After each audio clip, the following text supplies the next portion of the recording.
Hey everyone, it's Michael Goosebumps fan. I hope you're doing well today. I, of course, kind of changed up my filming location. I'm actually filming in a different room in the house, and I thought I would just try it out. And it kind of reminds me with a lot of my furniture from my old bedroom, the original bedroom I filmed these old videos back in the day for reviews and everything else. A lot of this room reminds me of that particular room that I grew up in, basically. But this isn't my regular old house that you guys see, like the attic and the living room and whatever that I review in. I kind of wanted to use the X-Rocker here, this good old-fashioned chair that I grew up with all of my life since like the age of like 13 or whatever. This chair's been great. I've always loved to record videos in it, and starting out this wonderful channel in this chair was wonderful. Anyway, brings back a lot of nostalgic feelings. It's kind of a different, not as decorated room. All you have are a couple of baskets over there for laundry, which I have to do tomorrow. I'm not happy about that. There are some familiar faces in this room, in case you don't know. You see that? There's also another one you guys have never met that I've owned all of my life. My first ever ventriloquist dummy, Danny O'Day. I love Danny O'Day. I love Slappy and I love Danny O'Day. I've had them forever. I used to have a lot more dummies. I got rid of them. It was a stupid, stupid choice I ever made. Anyway, so, I don't know if I ever talked about that. But anyway, I did a poll, and a lot of you guys seem to kind of agree. By the way, there's really bad lighting in here. The light is literally directly above me, not behind me, not in front of me. Maybe I should get like a lamp or something behind the camera to kind of make this look better. I can do that. There's room on the other side of this bed I have the camcorder sitting on. Anyway, so I did a poll talking about things like Goosebumps. I used to do this segment a lot for people who don't know, for you newer viewers out there. I used to talk about things, whether it be for kid films or adult films or kids' books or adult books, whatever, that had the feel of Goosebumps and stories like Goosebumps. My best example would be, for example, not so much something like Slappy and Chucky from Child's Play, but more like in the sense of, even though this film is pretty brutal too, you have, in Series 2000, there's a book called The Haunted Car. And then you have a movie that's ripping off of, basically the book that it's ripping off of from Stephen King, called Christine. John Carpenter, who made Halloween 78, made the movie adaptation. It would be cool to cover those ideas here on the channel itself, but they're not really like kid-related stuff, you know? And I also, Goosebumps Completionist and I, we talked about this recently. It's kind of hard to really pinpoint when you're making a Goosebumps channel or any kind of kid-friendly channel, like a Star Wars channel or anything, I guess. It's kind of hard to really pinpoint whether you want to be more for everybody, including adults, with adult themes and jokes and whatever, or if you want to be kind of more kid-friendly. And I'm somewhere in this ballpark that I can't really figure out what I want to do. And I notice that every time I try to do other side channels about anything, I don't care what it is, as much as I jump around on different ideas that I have, I can never really get comfortable and really happy with the content that I produce. So I kind of have to really figure it out. But I do get bored doing Goosebumps stuff all the time. And I remember back at the beginning of the channel, we used to do a lot of things like Goosebumps stuff here on the channel. When I say we, I mean myself and you guys. I guess now it's me and my wife and you guys, even though she doesn't appear in videos. Never has. I don't know if she will. But I'm trying to basically get some kind of idea to pinpoint what I'm really, I don't know, I guess there's a little bit of a burnout going on. There's also a little reluctance in my brain that I'm starting to finish up on the Goosebumps stuff. I finished the original series. I finished up Most Wanted, Horrorland. I finished up a lot of big series, dude. If I really put my mind to it, I could finish up all the reviews next year. But man, you guys have seen me slouch around for 2 years now, and it's kind of obnoxious and kind of embarrassing and kind of ashamed of a little bit about that. Anyway, I thought I would just kind of break up the monotony a little bit, do a things like Goosebumps video. I did watch something recently that I think a lot of you guys would be curious about my thoughts on. I think I mentioned this to somebody in a Discord server or something. Maybe I talked about it with Completionist or something. I'm not really sure, but I thought it'd be kind of okay to go ahead and make a video about this, as bland as the video is going to be. So as you guys know, I also grew up on a show that scared the hell out of me. This one is called Are You Afraid of the Dark? I'm not sure if this first DVD here, it came with all the other ones I'm about to show you. I only don't have season 5, but I got an original copy of this back in the day on eBay. And it was really just, it very clearly was a bootleg. This one I'm not so sure. I've tried to look into real copies, and I'm fairly certain that this is a legitimate copy, which is hard to come by in case you guys don't know. Season 2, here, I got with that Season 1. Season 3 came with them. And season 4 came with it as well. And they all have the same kind of, pieces. Like, for example, on the back of it, it says DVD in this small little box right here. And I'm fairly certain these are legitimate, from what I can tell. The covers don't look blurry at all. It was a cool find to have all of these. I think I got them for like 15 bucks, and I think I made a video back in the day when I got these. But anyway, I still have to pick up season 5. I know it's not going to be cheap. I'm going to try to find it at some point for a good deal. Maybe this week, maybe in the future. I don't know, but the show was fantastic. It scared a lot of people like myself when we were kids in the 90s and whatever. The early 2000s, I think I caught a little bit of it. Scared me a lot. There are some episodes that have genuinely scared me tremendously. And I kind of wonder in the future if I finish up all the Goosebumps stuff. Like, let's say a year or two from now, let's say I finish up all the Goosebumps stuff, God willing.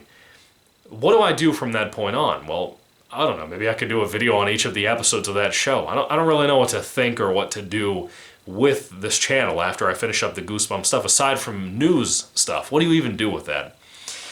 Anyway, in 2019, we had a 3-episode special that Nickelodeon did, because they were the original promoters and owners of Are You Afraid of the Dark. They did like a reboot series that was pretty cool. It was circus themed, didn't really have much scare to it. I did a review on it as well, in case you want to check out a Things Like Goosebumps video about this. It's just called Are You Afraid of the Dark? This is season 1 of this 3-season run. Apparently the newest season may or may not be the final season of this show. But I'm actually reviewing the, I think it's 6 episodes. Yes, 6-episode special that came out in 2021. It is technically season 2 of this newer series, Are You Afraid of the Dark? Curse of the Shadows. I just popped this in about maybe 2 weeks ago, and I watched it, and I have a lot to say about it. I'm going to be spoiler-free in case you haven't seen this. I have not seen the new season that just came out. I think it's called, like, Ghost Island. Let me look this up real quick. What is it called? Yeah, Ghost Island. Haven't seen it. Season 2 is mainly what I want to focus on. To go from a 3-episode season 1 to a season 2 that's got the same aspects of the finale of season 1, but not the circus theme, not any of the same characters at all. It's like completely different members of the Midnight Society, which are a group of kids that want to tell scary stories to each other. That's really what this starts out as, and it really doesn't maintain that. Now, season 1 I understand, because it's kind of the, almost for the audience and the main character of that series, it's kind of like getting brought into the Midnight Society. It's a currently existing thing. It's not very well known in the town or anything like that. Not that it is here or anything, but it's not existent yet. Whereas this season 2 picks up with a group of kids. We don't know any of these kids, but they all have been a part of this Midnight Society for a while. The only one of the characters that hasn't been is the youngest brother of the redheaded kind of lead girl in the movie, or show, I mean. 6 episodes long, and it's about 45 minutes apiece. So almost a 6-hour series for Nickelodeon that you have to pretty much see every single episode, but it doesn't really harm it if you don't, because they all don't tie that close together, frankly. It's not that they're standalone, they don't really have enough happening to really affect the next episode. They really didn't have enough content to fill up each of the 6 episodes. In my opinion, you could easily cut this down to a 4-part miniseries and really not lose much of anything aside from repetitiveness, which happened a lot in Curse of the Shadows. I do want to make it well known, I didn't hate this season. I just think it was a little overwhelming, with too much is what I'm trying to say. The cast are kind of fine. I enjoy it. We have a prologue to this story before we get to the new kids on the block, or in the woods, whatever you want to call them. We kind of start off with a prologue about a kid that's running into like a cabin in the woods, and he does like some weird pentagram type thing on the ground, some kind of spell thing, and the lights and candles and stuff get blown out. And then some gigantic monster man that's pretty much the antagonist of this show, basically this shadow right here, this thing right here. As you can tell, he has like branches that kind of look like antlers for his noggin. And I love the look of that monster. I don't want to tell you his name or anything about him because that kind of gets into spoiler territory, but I really love the design of that monster. It's like a full bodysuit. It reminds me of like 1980s horror, which I love a lot. If you're a fan of that kind of thing, I think that I speak for most people when I say that even though this isn't as good as season 1, even though season 1 was kind of underwhelming too, this isn't as good as season 1. It's too repetitive, has too much, a little bit too much repetitive nature to it, especially. A little bit of stupid choices from characters. That monster is really good, and I think it's fairly watchable. That might be a little bit dumb to say that, but I do think it's fairly watchable. I enjoyed it. It's right at the average mark for me, and that's not an insult at all. I actually really like it. The 6 episodes thing, 45 minutes an episode, that's a little much. Maybe 25-minute episodes would have been better. But for what it is, I like it. The budget behind it for special effects stuff, yeah, there's a lot of CGI in here outside of that costume, clearly a guy in an outfit monster. There's clearly a lot of CGI in this focused around him and when he shows up and whatever. And that, to me, for a Nickelodeon kids show, looked good. It reminds me a lot of the things I grew up on, like Disney's Phantom of the Megaplex, which I'm about to rewatch sometime in the next couple of days, maybe over the weekend. It reminds me of some of the things like that I love deeply, as goofy as it can be, but this is more well-made. It's well executed for a Nickelodeon show, and I would say even the directing style, I don't know if it's the same directors and showrunners and whatever as the season 1 that we just talked about with the circus theme, but the general look of the show is slightly different. The camera angle work and camera work in general is a little bit different, but overall I like it. I think it looks good, the sets look good, there's some kind of not really scares, it's kind of cheap jump scares with some loud music and sound effects to make you jump out of your skin. If you're a kid, it'll probably scare you a lot. If you're a younger audience member who loves Are You Afraid of the Dark, but you've only been used to the original show that had its goofy moments, but also had some really strong, eerie, creepy episodes like The Thing, the Voice in the Basement episode, which really gets to me a lot, the doll mouth thing, the statue that comes to life in the one episode that traumatized me so deeply. If you love those kinds of episodes from that original show, these newer seasons don't have that for you. They have some imagery here and there that are kind of spooky, and it's cool for Halloween time. I have a lady who cuts my hair that I really love. Great lady, really, really appreciate her. She talked about how her and her son have watched every season of this newer Are You Afraid of the Dark, and her kid loves it. The way he talks about it to her and the way she explains it to me, knowing I'm a big Goosebumps fan, it sounds like it really is lasting with the new generation, which is cool. I like that they like Are You Afraid of the Dark. Now, I don't know if he's ever seen the original show. I don't know if he's ever seen Goosebumps. I would recommend that to him. Tanya, if you're watching, please, for the love of God, show him Goosebumps and Are You Afraid of the Dark's original show. But there's something to be said about what they were doing here and what Nickelodeon was doing. Again, I haven't seen this 3rd season, but the 1st and this season, I think it's very well made. I think it's fun to watch. Again, it's a very watchable thing, which I think is really what matters here. Anyway, back to the storyline about that one kid. He got kidnapped, completely kidnapped, and we don't really know what happened to him for most of this show, which is kind of neat. We don't really know who he is until we meet our main cast of kids that are the Midnight Society currently. And they kind of tell each other about how, hey, one of our friends is gone. He's kind of our leader of our little Midnight Society storytelling at the nighttime group. He's gone. We don't know what happened to him. And throughout each episode, you kind of find out little pieces of information, mainly involving our main character kid here, who I think did a good job as an actor. Again, I want to make it very clear. I think everybody, not that the writing was super strong on the show, as you can tell, it's very bloated as a season, but a lot of it, for the character jokes, especially the one kid in here, I think he's really good, like the best friend character that's into comics and stuff. He's really good. I really hope this kid has more of a future in like horror comedies and like comedies in general. He's a funny kid. I think he would do very well in the future. And they utilize him well too, just like they do the main kid. I think he's well cast as kind of a lead kid, you know. The female actresses, really good. I like them all. But it's the writing a lot of the time. It's not their performances. A lot of the time it can be the writing and trying to kind of stereotype people, not based on race or creed or anything like that.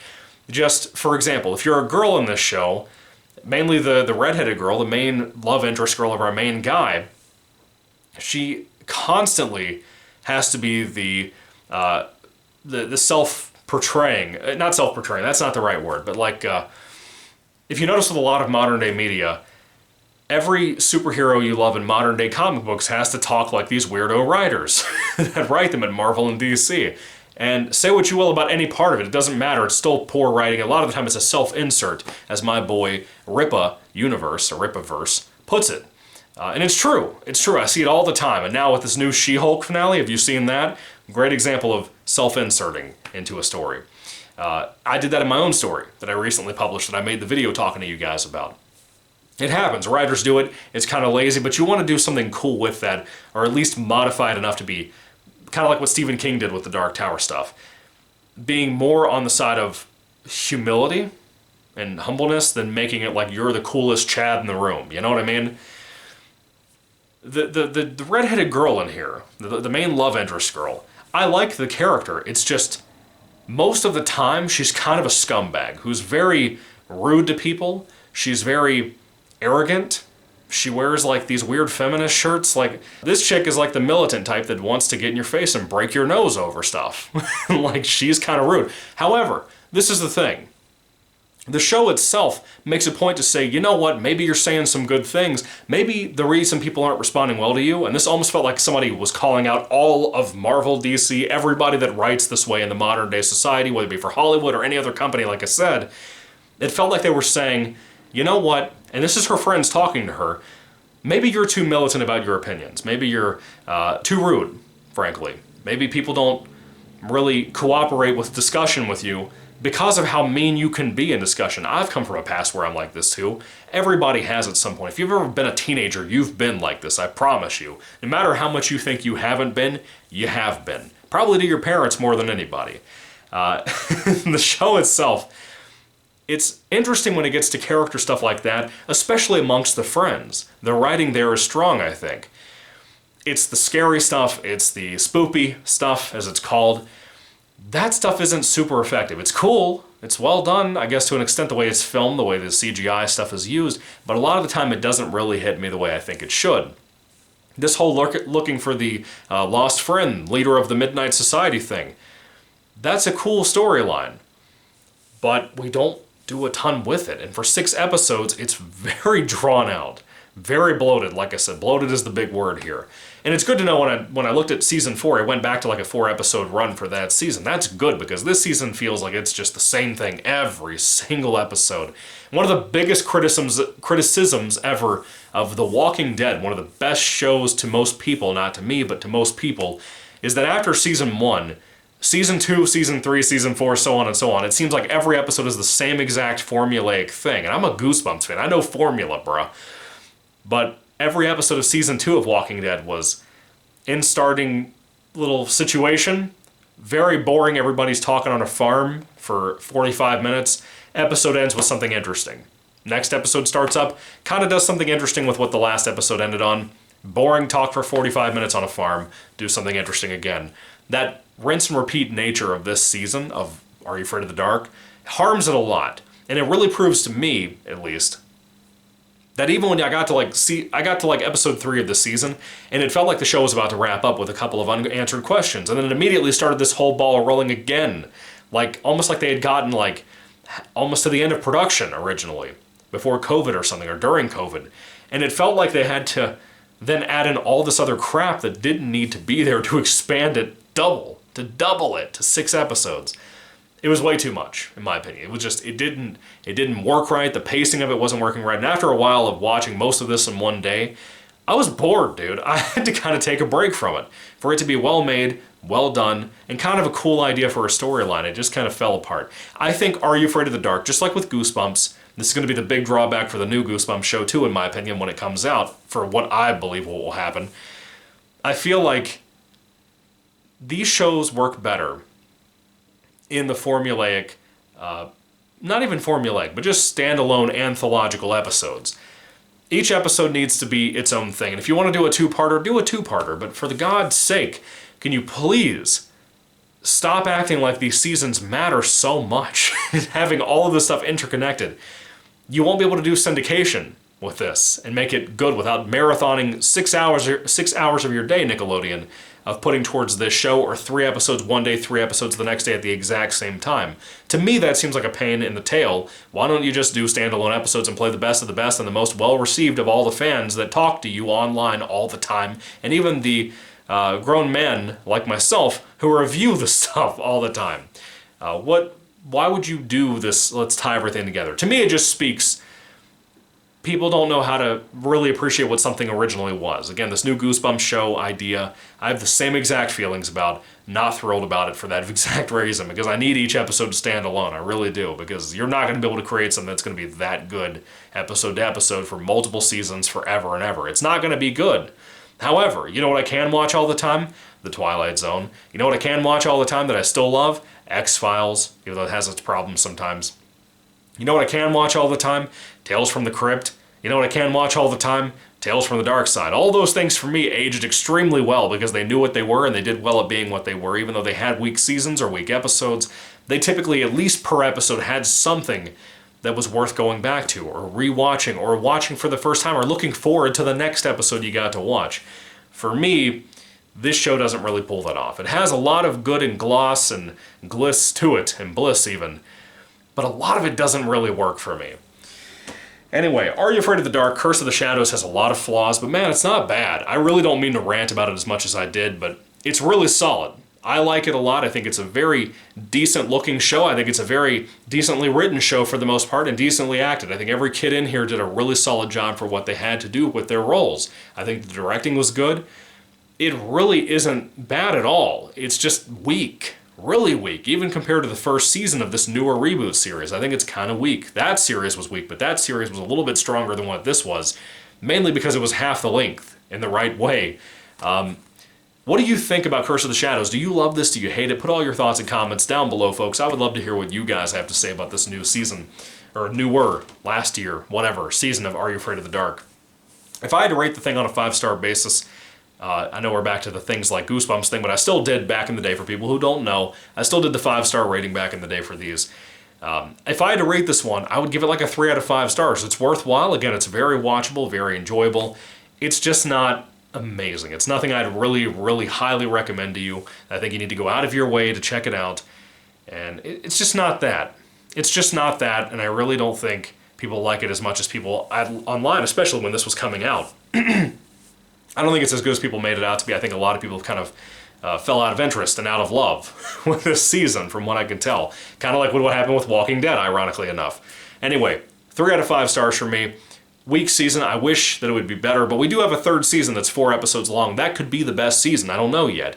I don't know if I have a way to watch it. I want to get my hands on it. I don't have cable. I don't plan on getting cable for something like that, but cable's dead. I'm sorry.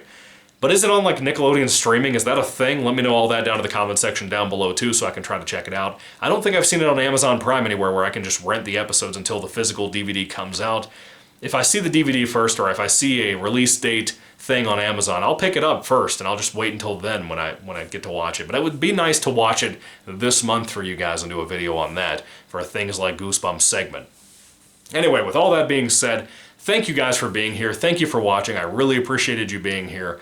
And what did you think about this season? Is it your favorite Are You Afraid of the Dark thing ever? Is it your favorite of the newer series? I'd love to hear all that down below. What would you rank the newer seasons of Are You Afraid of the Dark? Like the reboot series 1, 2, and 3. What would you do with that? What would you rank them? I'd love to hear all that down below too. Anyway, thank you guys for watching. God bless you. Happy Halloween, and goodbye.